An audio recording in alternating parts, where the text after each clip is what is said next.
Manneen hidhaa Finfinnee manneen hidhaa federaalaa keessatti ilmaan Oromoo kan torchar godhaa jiru.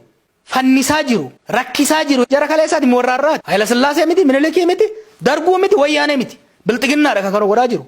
Har'atti farri Oromoo ka Oromoo boochisaa jiru, ka deettuu Oromoo ajjeesaa jiru, ajjeechisaa jiru.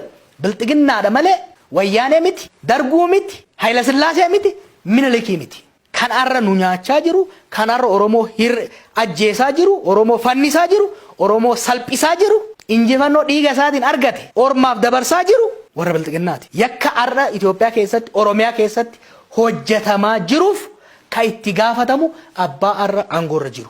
Yakka zabana Wayyaaneetti hojjetameef sirna Wayyaanee. By the way, sirna Wayyaanee hoggaa jamtii PLF qofaa miti. The entire Ihadeg system. Achi keessa warri jiru isaantu itti gaafatamu. Yakka zabana Dargii warra hojjetameef warra Dargiitu itti gaafatamu. Yakka zabana bilxiginnaa dalagamaa jiruuf immoo warra bilxiginnaa gubbaa hamma gadii jirutu itti gaafatama. Kanaaf ummanni keenya aadaa gabroonfataa lama jidduu filachuun qabu. Ummata walaba.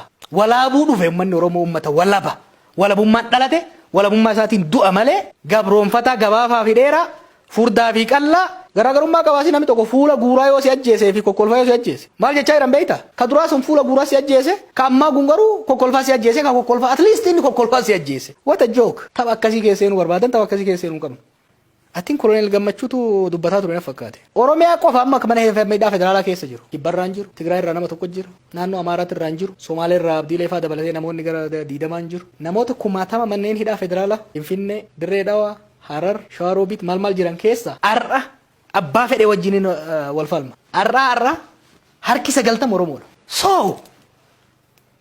So moraalii kamiin isaan sirna sanirra wayyaa kan jedhan. Har'as ilmaan Oromoo manneen hidhaa qabalee guuteet, manneen hidhaa poolis xaabiyaa guuteet, manni karchalleen godinarra jiran guuteet, federaala baay'isa wayi Finfinnee fudhadhu. Finfinnee manneen hidhaa Finfinnee, ta bulchiinsa magaalaa Finfinnee, hattuun saamtuun gudeedduun keessaa gad harcaafamteet, ilmaan Oromoo Burraayyuu irraa hidhaman, Amboo irraa hidhaman, Shawaa Bahaa irraa hidhaman, Arsii Xilxiltaa irraa hidhaman itti guutamanii jiran. Manneen hidhaa magaalaa Finfinnee keessa jira. Uummata Oromootiif sirnoonni hangarraa jiran hundumtuu yakkamtoota saamicha irratti, ajjeecha irratti, Oromoo xiqqeessuu irratti, Oromiyaa saamuu irratti kan turanidha.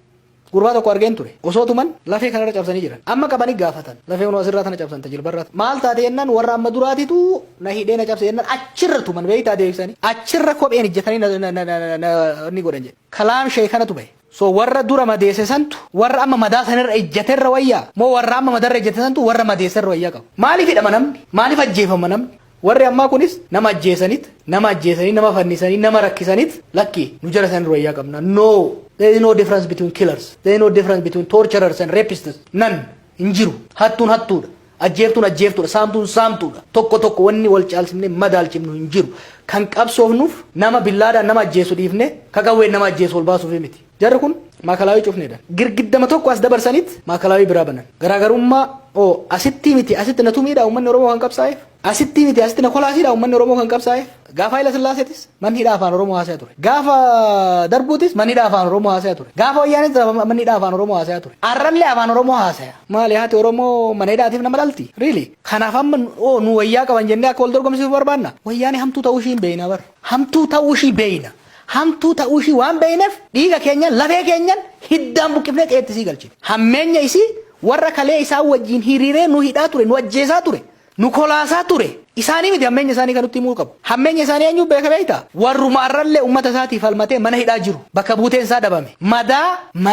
Madaa jarri sun cabsite irratti warra arra irra ejjatamee aadaa jirutu hammeenya jaraa beeka. Hammeenya jaraa warra itti qabsaa'ee qabeenya isaatti dhabe, ilmaan isaa itti dhabe, ija isaa itti dhabe, miilaa itti naaffate, jara san gara galcheetu hammeenya isaanii beeka malee dubbachuufillee moraalitii kan qabu. Hammeenya Wayyaanee dubbachuudhaaf moraalitii kan qabu qabsaa'ota Oromooti. Hammeenya Darguu dubbachuudhaaf moraalitii kan qabu warra akka Ibsaa Guutamaati hidhaa keessatti rakkataa ture. Ilmaan Lammeessaa boruuti ka waggaa 9 keessatti hidhame. Hammeenya Wayyaanee kan beekuu danda'u, kan dubbachuu danda'u, ka waggaa 1915 keessatti hidhanii caccabsanii rakkatee madaa'ee ciniinnatee onnatee injifannoon irra aane santu hammeenya Wayyaanee dubbachuudhaaf hamilee qaba. Hammeenya Wayyaanee dubbachuu hamilee kan qabu qabsaa'ota.